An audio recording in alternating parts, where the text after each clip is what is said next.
नमस्कार। आज हम बात करेंगे आईपीओ के बारे में। हाँ रोशनी, बहुत ज़रूरी टॉपिक है।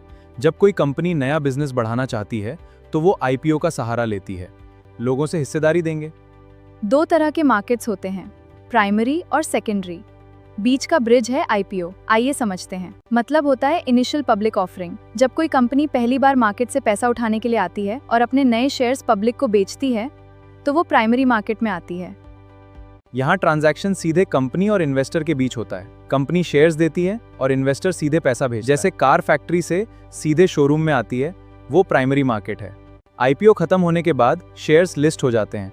यहाँ इन्वेस्टर और इन्वेस्टर आपस में ट्रेड करते हैं। अगर आपको शेयर बेचना है तो कोई दूसरा इन्वेस्टर यूज खरीद रहा होगा। ठीक है।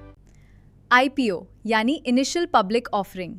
जब किसी प्राइवेट कंपनी को बहुत बड़े लेवल पे ग्रो करना हो, नए प्रोडक्ट्स बनाने हो, तो वो पहली बार जनता के लिए अपने शेयर्स ओपन करती है। इसका प्रोसेस बहुत सिंपल है। कंपनी पहले सेबी के पास जाकर अप्लाई करती है, फिर एक प्राइस बैंड तय होता है, जैसे 400 से 20 रुपए पर शेयर। हमें शेयर्स लॉट में खरीदने होते हैं, जैसे 15 शेयर्स का एक लॉट।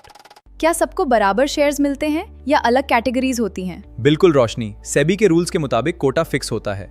रिटेल 35% और क्यूआईबी 50% होता है। ये तीनों कैटेगरीज हैं। पहली रिटेल यानी आम लोग % रिजर्व होते हैं, दूसरी एनआईआई या एचएनआई 15% कोटा होता है, और तीसरी क्यूआईबी जिनके लिए पूरा 50% हिस्सा ब्लॉक होता है। रिटेलर्स वो हैं जो अप टू 2 लाख इन्वेस्ट करते हैं। जब आप 2 लाख से ज्यादा अप्लाई करते हैं तो आप एचएनआई कैटेगरी में आते हैं। इसके दो भाग हैं, सेनआईआई और बीएनआई। म्यूचुअल फंड्स आते हैं और एफआईआई विदेशी फंड्स होते हैं। वाओ, यानी अलॉटमेंट के पीछे इतना बड़ा कैलकुलेशन होता है। तो दोस्तों, अपनी कैटेगरी जरूर। बिल्कुल, और सिर्फ सब्सक्रिप्शन नहीं, फाइनेंशियल्स देखकर ही इन्वेस्ट करें। अगला वीडियो किस टॉपिक पर बनाएं, कमेंट बॉक्स में